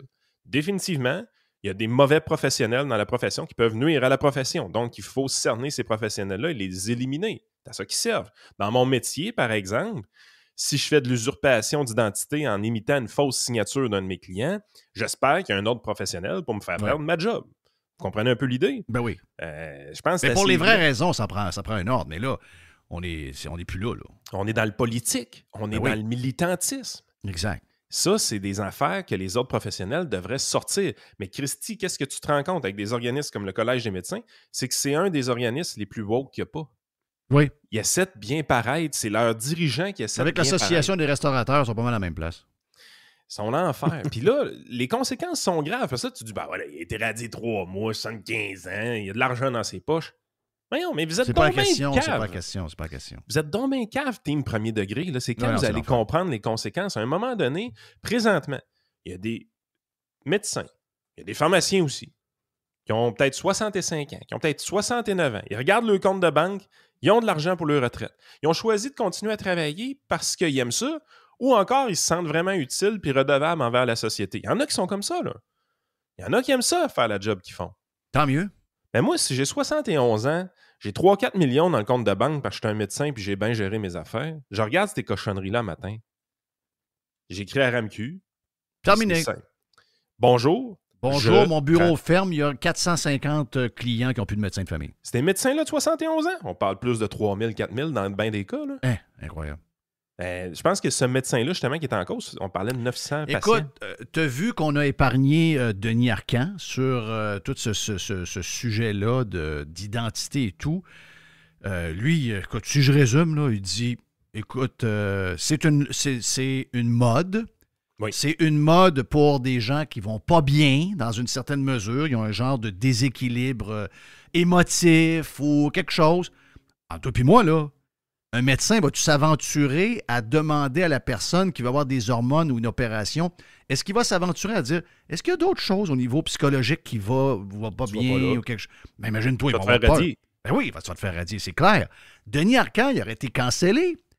Dans le podcast qu'il a fait, je pense que c'était avec Stéphane Bureau. Oui, c'est Stéphane Bureau. Il aurait été cancellé. La raison pourquoi il n'est pas cancellé, c'est qu'il parlait de son propre enfant. Je pense que c'est un gars qui est devenu fille ou un fille qui est devenu gars. Et lui, il est bien découragé de ça. Il dit, je l'aime encore. Bon, on est encore en contact. Sauf que quand c'est arrivé, j'ai posé la question. 1, ça va-tu? D'après moi, ça va pas bien. 2, c'est une mode. Est-ce que tu te rends compte que tu es dans une mode? Puis son enfant lui a répondu, mais pas, j'ai eu 1000 likes sur mon Snapchat. C'est une patente de même. Si lui, il ne parle pas de son enfant, Denis Arcand, un des plus grands réalisateurs de films au Québec, est cancellé, on s'entend? Tout à fait. OK. Bien, imagine-toi les médecins, parce que les médecins soulèvent... Moi, je parle à des médecins. Les médecins me disent, écoute, plus souvent qu'autrement, c'est un mal de vivre. C'est quelque chose qui va pas bien. On fait semblant que tout est beau, mais comme société, vu que c'est un sujet qui est maintenant choisi comme le sujet là, que là, on ne peut plus challenger, bien, les médecins ne font pas leur job. Ils ne demandent pas aux jeunes ou à la jeune qui est là si ça se passe dans les bonnes intentions, si c'est correct. Ils ont peur. Moi, ce qui est impressionnant, c'est qu'on a quelques-uns de nos membres Patreon qui ont fait une transformation complète de leur côté. Oui. Puis, tu sais, l'univers Patreon, un peu comme tes pirates, dans le fond, ce qui est le fun, c'est que les gens communiquent entre eux, puis je déteste utiliser le mot safe space, mais tu sais, ils savent que c'est public sans être totalement public. Fait que c'est arrivé à l'occasion qu'il y a des gens qui se sont vraiment ouverts à nous pour nous expliquer leur processus, puis comment ça s'est passé, puis tout ça. Quand tu parles à ces gens-là, la première chose que tu te rends compte, c'est que ça existe pour vrai, là. Des gens qui se sentent pas bien dans leur corps. Moi, mais tu as remarqué qu'ils sont certainement plus vieux que ce qu'on voit en ce moment? Oui, généralement, ils sont un petit peu plus âgés que les jeunes qui sont dans une mode. Beaucoup de bagages, beaucoup de thinking. Là, en ce moment, le problème, c'est que les jeunes sont pas là encore dans leur ils n'ont pas tout ce qu'il faut. Là. 100% d'accord. Mais ce qui ressort énormément de leur discours, quand ils nous en parlent, les quelques fois qu'ils s'ouvrent à nous pour nous en parler, ce qui sort de leur discours, c'est qu'ils ne sont pas à l'aise avec ce qu'ils voient à TV. Ils ne sont pas à l'aise avec ce qui a été fait aux médecins. Eux autres, dans leur tête, c'est que tout ce qu'on veut, c'est de vivre normalement puis avoir la crise de paix comme tout le monde. Là. Je veux dire, d'être toujours exposé à ça. Puis même, il y en a plusieurs qui vont me dire que c'était plus facile de vivre paisiblement dans leur situation il y a 6 ou 7 ans. Parce qu'on n'en parlait pas tous les jours. Ouais, c'est ça, ça les dérange, eux autres. Ils n'aiment pas ça. Ils ne veulent pas être sur le spotlight tant que ça. Ben, puis même à ça, c'est que le regard des autres est différent maintenant par rapport à 6-7 ans. C'est qu'il y avait une acceptabilité qui se construisait, une acceptabilité naturelle. Donc ça veut dire qu'il y a des gens, tu sais, encore aujourd'hui, il y a des gens qui sont racistes et il n'y a rien à faire qu'eux autres. Là.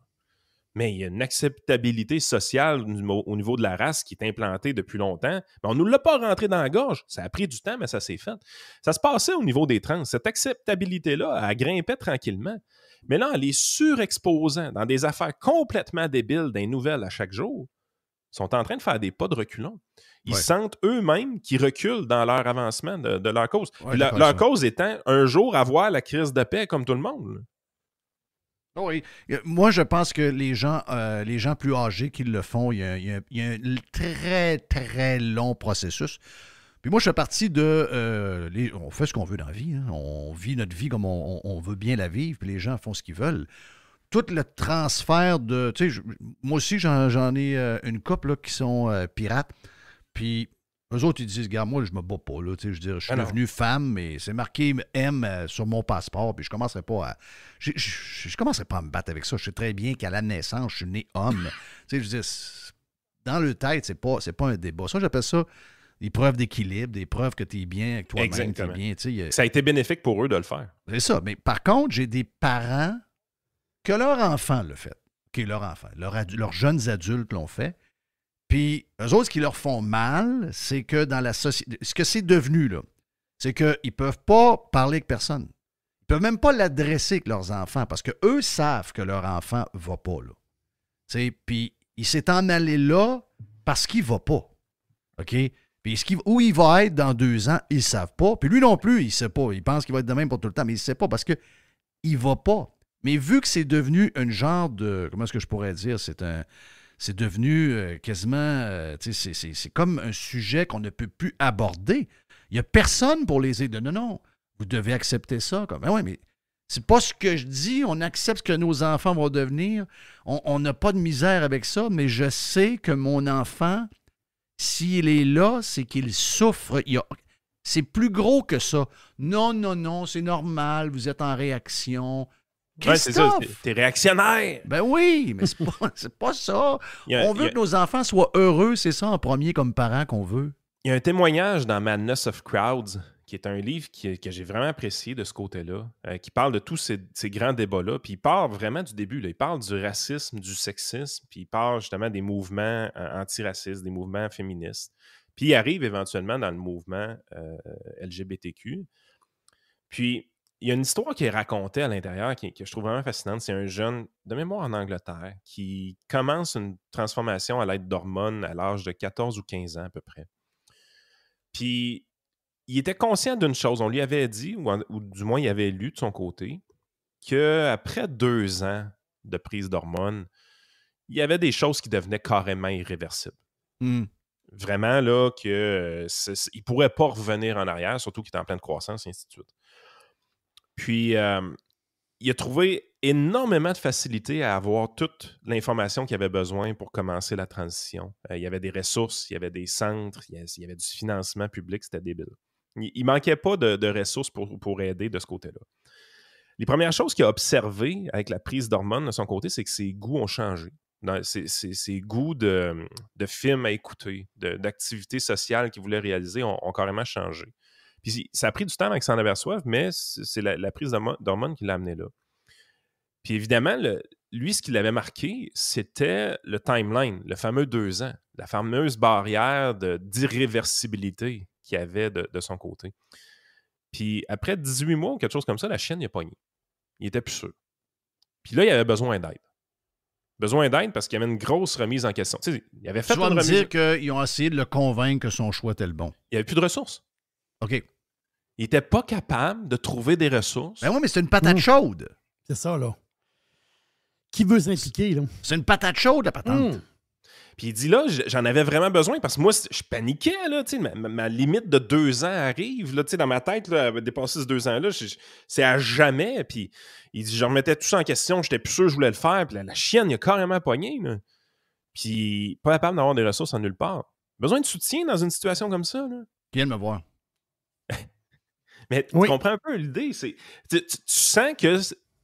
T'as pas l'impression que les gens qui travaillent là-dedans sont là pour le bien-être de la personne en cause. Tu as l'impression qu'ils sont là pour une cause. Puis ça, c'est pas sain, là, parce que le médecin, parce que c'est des médecins souvent qui donnent ces ressources-là, doit travailler d'abord et avant tout pour la personne. Moi, l'histoire qu'on nous a racontée dans le journal aujourd'hui, là, peut-être que dans l'esprit d'un jeune qui veut remettre en question son genre, ça peut avoir l'air vieillot, là. Mais le bonhomme, il posait 2-3 bonnes questions là-dedans. Là. Oui. Il n'y a aucune raison pour que l'ordre se mêle de ça. Là. Voyons donc. Puis, tu sais, je veux dire, c'est un médecin de famille. Là. Lui, il est là... Tu sais, je veux dire, c'est basique, son affaire. Il est là pour te référer à quelqu'un. Il voulait le référer justement ailleurs, mais il a posé des questions pour remettre... Tu sais, c'est un méchant changement que tu veux faire dans ta vie. Là. C'est correct que quelqu'un te remette en doute un peu. C'est le cheminement normal que tu devrais vivre. Tu ne peux pas demander aux autres d'accepter immédiatement ce que tu as décidé que tu voulais changer dans ta vie. Ma fille m'a montré quelqu'un qui connaisse, qui se considère maintenant comme rat. Rat? Rat, R-A-T. OK. Il aurait pu trouver un autre animal. Moi, je connais beaucoup de... C'est ce que j'ai répondu. J'ai dit, moi, j'en connais beaucoup de rats, mais ils ne savent pas quels sont. Ouais, c'est ça. Oui. Mais je dis, tu sais... OK, là, on est dans une autre... Mais, tu sais, je veux dire, si quelqu'un se considère comme rat, ça va pas bien, là. On peut pas jouer la game. Mais là, lui, maintenant, il filera. Moi, je suis ours un peu. Ouais, moi, je suis un peu ours, des fois. Oui, t'es ourson. J'engrange du stock l'hiver. Ça veut dire je bouge pas trop puis je mange. Hey, je te prends 5 minutes de ton temps avant de finir, Yann. J'ai exprimé un petit tweet vite en fin de semaine là, sur... je me suis remis là, dans la lecture graduellement depuis 2 semaines. Je n'avais pas vraiment fait le tour. C'est pas vrai. C'est que je vais juste sur Twitter. Tu sais, je ne vais pas dans le journal de Québec.com. Je ne vais pas dans les patentes demain. Je vais sur Twitter. Jerry m'envoie du stock un peu. Mr. White m'envoie du stock. Mais là, veut pas, la déconnexion est arrêtée. Là. Donc, je suis de retour depuis 1 semaine. Criff! Comment ils pensent de s'en sortir, les médias, en étant de même sur Poilievre? On pourrait parler de Trump, là, mais Trump, c'est pas mon président, moi, là. Mais là, ils font le même traitement à Poilievre. Comment se fait-il? Puis là, j'ai compris, parce qu'en posant la question, il y a des gens qui m'ont répondu, ben ouais, mais c'est parce que, oui, c'est un cave, puis les 40% qui votent pour lui, c'est tous des caves, puis il y a plein de caves, puis... Donc... On le sait, là, si tu votes pas Bloc, si tu votes pas Trudeau ou NPD, t'es étiqueté, t'es cave. Si tu votes Poilievre, t'es cave. Mais il y en a qui vont me dire, ouais, c'est sûr, là, la survie des médias, elle dépend de l'élection des libéraux ou de Poilievre, parce qu'ils donnent soit des crédits d'impôt ou encore les patentes de même. Mais ça se peut pas, là. Je dis, ça se peut pas. Tu sais, moi, le but, mettons, j'opère un média important. Le but, là, c'est d'avoir l'air le plus crédible possible. Tu sais, Radio Pirate, c'est pas ça. Là. Moi, je suis pas un média, moi. Là. Mais mettons que j'opère un vrai média qui se dit de centre, puis qui donne des faits, puis qu'il y a quelques chroniqueurs, puis il y a des débats, etc.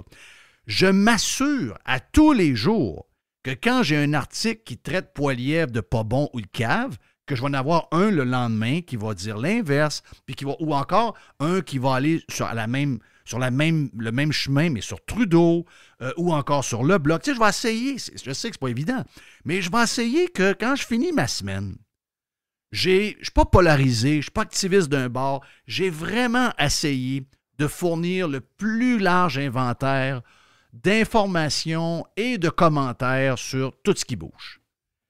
Crif, ils n'ont aucune gêne. Il y a 0 texte positif sur Poilievre. 0 en 2023. Et il n'y en aura pas un en 2024. Crif, on nous dit que ce sont les chiens de garde de la démocratie, Joël Levert. Moi, on ne peut pas gagner rien avec ça, là. Écoute, c'est drôle que tu parles de ça parce que c'est un sujet qu'on a abordé aujourd'hui qui était vraiment important dans ma tête. C'est la décroissance des médias. Là. Tout le monde dit que ça vient des réseaux sociaux. L'arrivée de Facebook. Puis que ça aurait commencé justement... Ça se peut que ça vienne plus d'eux autres, je pense, moi. Plus d'eux-mêmes. La réalité, c'est que Bjorn Longborn, il a publié un tweet qui est tout simplement fascinant puis qui montre réellement... Son thread du week-end?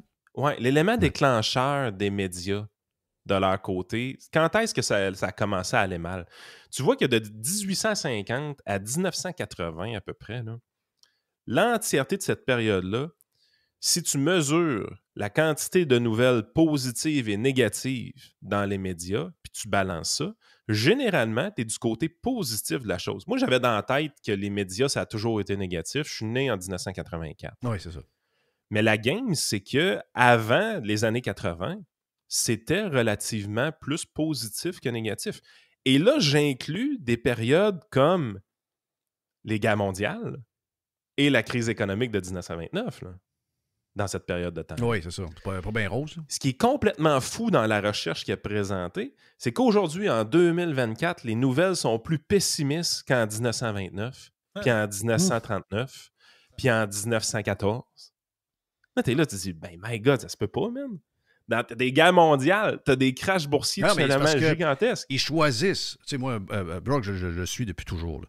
Puis, tu sais, c'est drôle parce que j'ai rencontré un peu plus tôt ce matin à Jerry que Chris Martz, M-A-R-T-Z, qui est devenu viral en fin de semaine, un jeune à l'université pour devenir météorologiste. Lui, il a dit...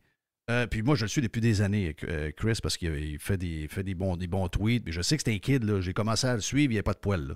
Il y avait 2-3 petits poils sur le bout. C'était un jeune.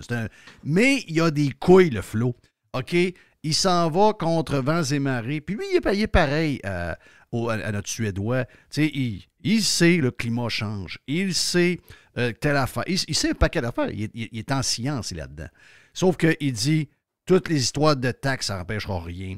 La peur, elle est exagérée. Est-ce que ça va changer tant que ça? Ça ne changera pas. Lui, il a une autre vision, mais il se fait démolir parce qu'il y a cette vision-là. Et ceux qui le démolissent retweetent Greta. Il dit, moi, j'ai... Puis on parle de la communauté qui est une communauté de scientifiques. Puis il dit, pourquoi vous êtes pro-Greta puis contre moi? Alors que Greta, elle a 19 jours de plus que moi dans sa vie. Elle est une drop-out de l'école. Oui. C'est une activiste politique pure. Mais que elle, ce qu'elle dit, vous l'écoutez. Et que moi, parce que je suis en train de finir ma dernière année en sciences pour être météorologiste, je suis un jeune qui n'a pas rapport, puis que vous me traitez de tout et non depuis des années. Son tweet est devenu viral en passant. Je pense qu'il y a une affaire comme 400 000 vues déjà. C'est exactement ce qui se passe. Oui. Et ce kid-là, qui lui va à l'encontre du discours médiatique, il est tassé dans un coin, il est ridiculisé, il est étiqueté comme étant un épais, alors qu'il étudie, il finit son université, là, puis tu vois qu'il est bon, là. Mais l'autre est sur un piédestal, et les médias ont choisi que elle, c'est la king, pas un gars de même. C'est le début de la fin pour eux à ce moment-là, parce qu'ils créent des interdits. Ils disent, eux autres, ils sont non fréquentables. C'est chiant. Dans le clan des non fréquentables, c'est chiant sacrément. Ah, c'est chiant, regarde. Regarde Joanne Marcotte avec son livre. Il n'y a personne qui l'a invité, à nulle part. Outre les médias alternatifs comme nous autres, outre une station régionale comme Radio X. Puis le seul qui a eu les couilles de l'inviter dans les médias traditionnels, c'est Mario Dumont. Les autres, ils n'ont pas critiqué son ouvrage. Ils l'ont ignoré. C'est encore pire. Ben oui, c'est pire. Parce que si au moins il y a une critique en défaveur, ben minimalement, tu te ramasses avec un débat de société. Minimalement, ça brasse. J'ai quasiment fini son livre. Moi, t'annoncer de quoi, par exemple? 90% des journalistes qu'on a dans les médias sont incapables de lire ça. Pas parce que il y a des affaires qui vont les choquer, c'est juste qu'ils comprennent rien. Ouais, mais ils sont pas durs à mêler. Non, je sais. c'est décourageant pareil. Hein? Calif. Hey, c'est bien le fun, Yann. Thank you, man. Yann Sénéchal, on se repogne la semaine prochaine pour les gens qui veulent suivre Yann avec Frank sur les différentes plateformes, dont entre autres Patreon, mais également toutes les applications pour les écouter. Mon nom est Jeff Fillion. On a une boîte avec Jerry après. Jerry, t'es prêt? Yes. Thank you, man. On va être là, on s'en vient.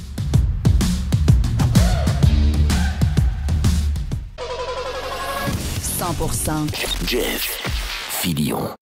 Faites partie de l'invasion. Radiopirate.com. Radio Pirate. 100% 100% pirate. Il y a une petite boîte. Il y a une petite boîte. Tudou. Il y a une petite boîte. Petite boîte. Oh, il y a une petite boîte. Hey, mon histoire d'immigration, c'est peut-être un peu trop long parce qu'il nous reste 15 minutes à peu près pour la boîte. Je vais essayer de faire ça demain, OK? Parce que c'est très drôle. Immigration dans l'Illinois, tu veux dire? Ben oui, c'est parce qu'eux autres, là, ils ont signé il y a 3 ans, Ville Sanctuaire, ils ont fait des documents. Là, le gouverneur, il a comme ah oui, nous autres, on est ouvert, Hier, il était. Ben, on va le dire, finalement. Hier, il était à la TV en bégant le gars du Texas d'arrêter d'envoyer des migrants. OK. Elle est bonne. OK. C'est facile que ça se passait pas chez eux, hein? Voilà. Hey, nous autres, contrairement aux gars du Texas et aux gars de la Floride, nous autres, on va montrer au reste du monde qu'on est ouvert. Ouais, parfait, on va t'envoyer des autobus, on s'en parle. Ça n'a pas duré longtemps. T'es-tu un sanctuaire ou tu n'es. C'est ça. T'es-tu un ville sanctuaire? Venez pas chez nous. Ben oui, c'est ça. Alors, ils veulent les retourner, là. Parce qu'ils disent que c'est dangereux. Je pense qu'il fait moins 25 à Chicago, dans ces coins-là. Ah, il va faire fret, là. Non, il fait fret. Qu'est-ce qu'on a dans la boîte, Jerry? Ben justement, il fait fret. Puis le tweet du PM de la Saskatchewan, c'est Scott Moe qui s'appelle. Oui. Donc, on aime Scott. Oui, Scott Moe. Puis là, il a dit qu'il avait fourni 150. Tu en as parlé un petit peu tantôt. Ils ont fourni 153 mégawatts à l'Alberta, parce qu'en Alberta, il fait fret aussi. Puis là, c'est l'enfer. Puis là, les autres, ils ont des usines, autrement dit, au gaz naturel, puis des usines que Trudeau veut fermer parce que c'est pas green, puis l'histoire. Puis là, Scott Moe, il dit non, nous autres, nos usines pour l'électricité, on ne les fermera pas. Là. Mais j'ai eu comme une réflexion quand j'ai vu le tweet de Scott Moe. Moi, je ne suis jamais allé en Saskatchewan de ma vie. Ben moi, j'allais rester là. Oui, c'est ça. OK. Je suis jamais allé de ma vie. Puis Scott Moe, je le connais pas. Là. Mais Scott Moe, il me demande. Il dit, on s'amuse, là. On fait un scénario. Si tu t'en viens rester chez nous, tu ne payes plus de taxes. Non, mais Scott Moe me demande. Il dit, Québécois, s'il vous plaît, mettons qu'ils disent, il fait fret, là, puis il faut s'entraider, puis il faut consommer moins d'électricité, puis il faut faire attention. Si c'est Scott Moe qui me le demande... OK, je comprends ton affaire. Je vais réduire je vais aller sur le thermostat dans la maison, puis je vais le mettre à 19. Mais si c'est le go qui me le demande, je le mets à 26. Je comprends. Comment ça, patente? Parce que il y a une chose que les politiciens, il faut qu'ils comprennent. C'est que si tu veux que la population te suive, puis que il faut que tu sois... Moi, une affaire qui est sûre, c'est que Scott Moe, je prends lui, là, puis c'est l'exemple, là. S'il demande quelque chose, ou, mettons, la PM de l'Alberta, Mme Smith, elle demande quelque chose à sa population. Un peu comme on l'a vu, tu sais, dans le temps que Bouchard avec la crise du verglas.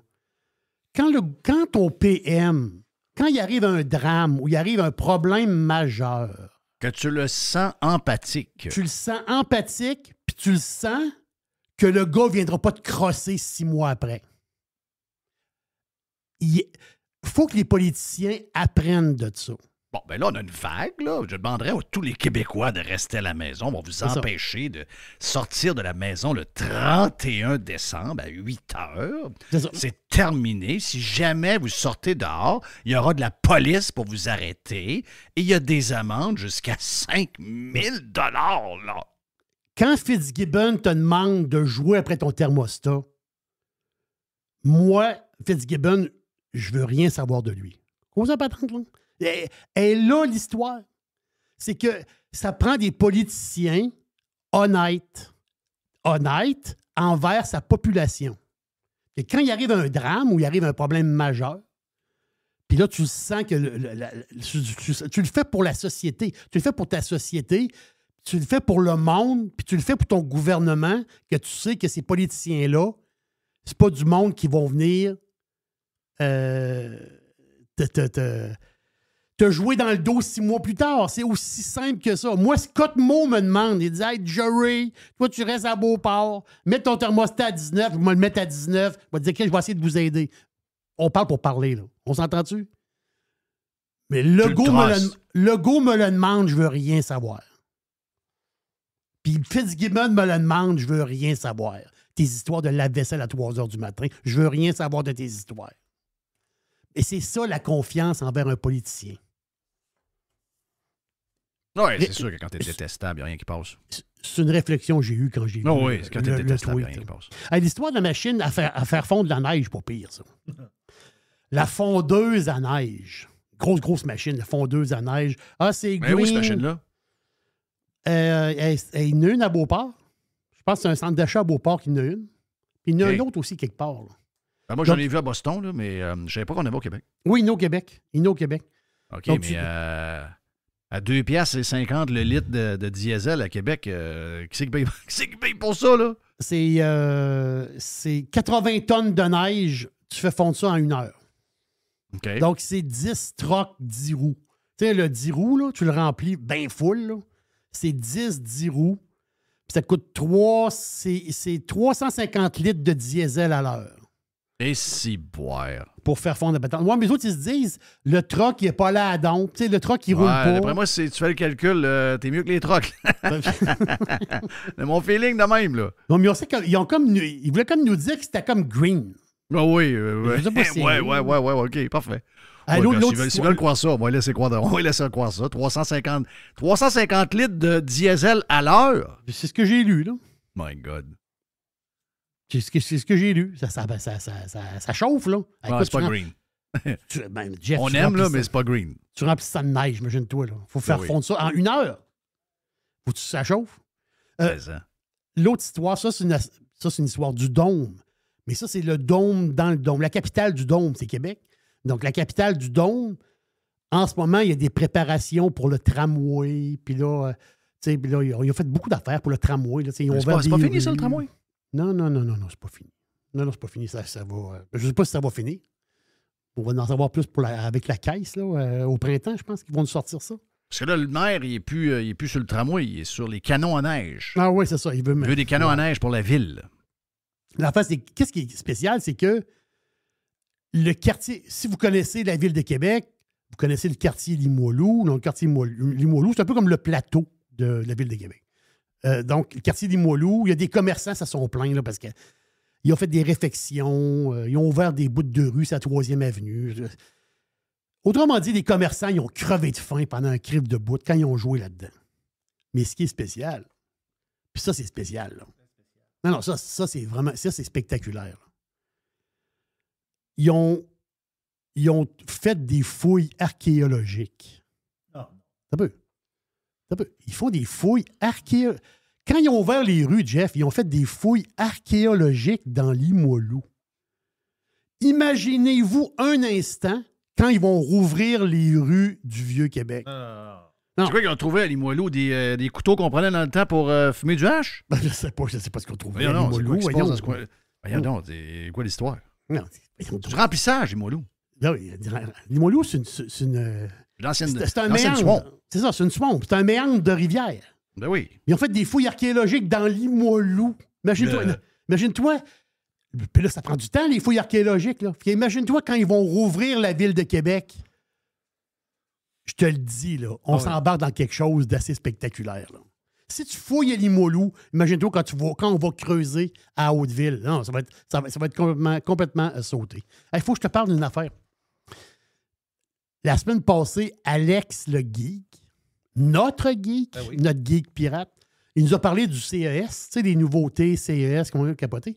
Mais l'affaire, c'est que moi, je suis un aubergiste. Ben, mon cousin, c'est l'aubergiste. Oh. Puis lui, l'aubergiste, il est intéressé par l'alcool puis par la bouffe. Ah oui, le gros. Ah oui, mais l'affaire, c'est qu'au CES, il y a une bébelle intéressante qu'ils ont présentée. Pour ceux qui aiment la bouffe puis le steak. SearGrills.com. S-E-E-R Grills avec un S.com. Tu fais cuire un ribeye en 2 minutes sur ta petite machine sur le comptoir. Tabarouette que j'ai le goût de m'en acheter un. Comment ça s'appelle? Sear, S-E-E-R. S-E-E-R. G-R-I-L-L-S. G-L... Non, G-R-I, donc Grills. OK, Grills. Oui, c'est beau. Puis c'est quoi la patente? C'est quoi? Ça s'appelle juste de même? Oui, SearGrills.com. OK. Donc, c'est un genre de petit four que tu vas saisir un steak en 2 minutes comme si tu l'avais mis sur le charcoal. Mm.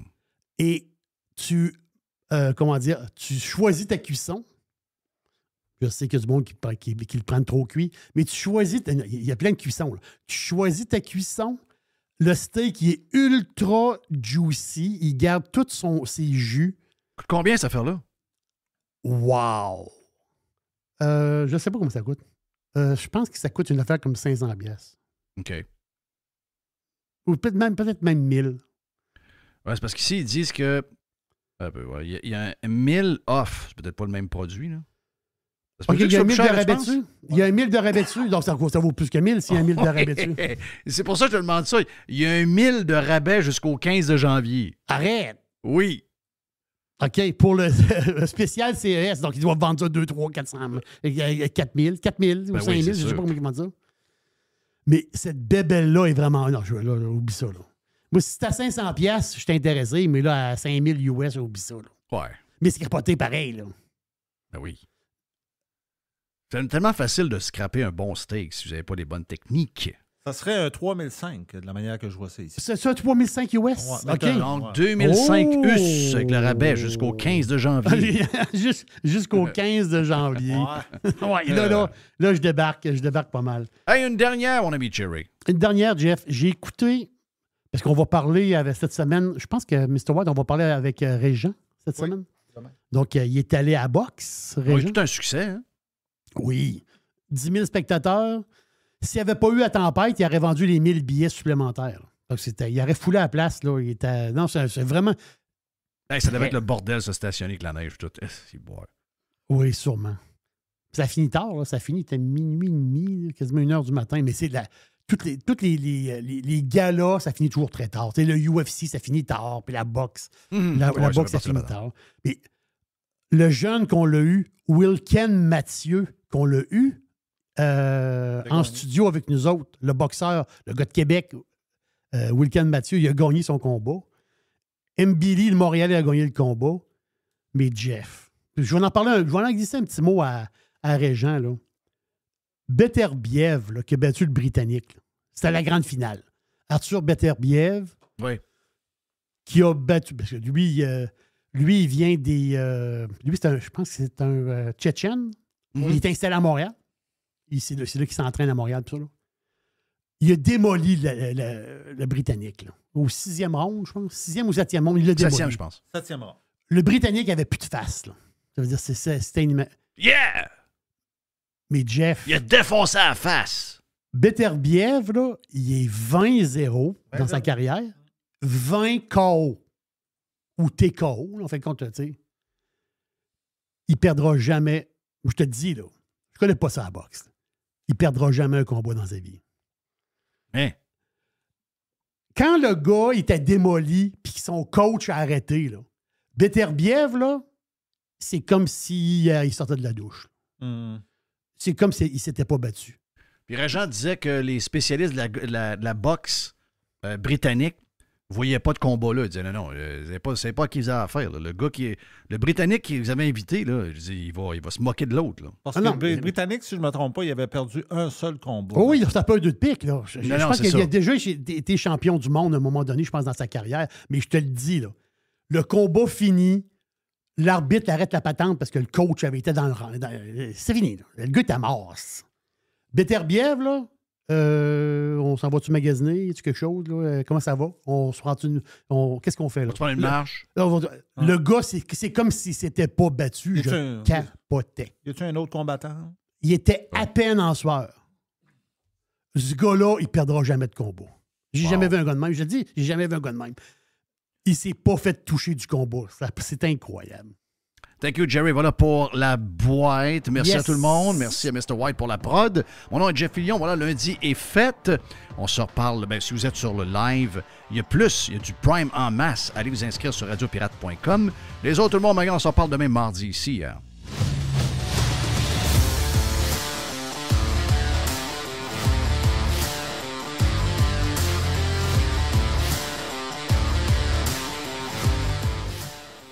Radio Pirate. Pirates Wanted.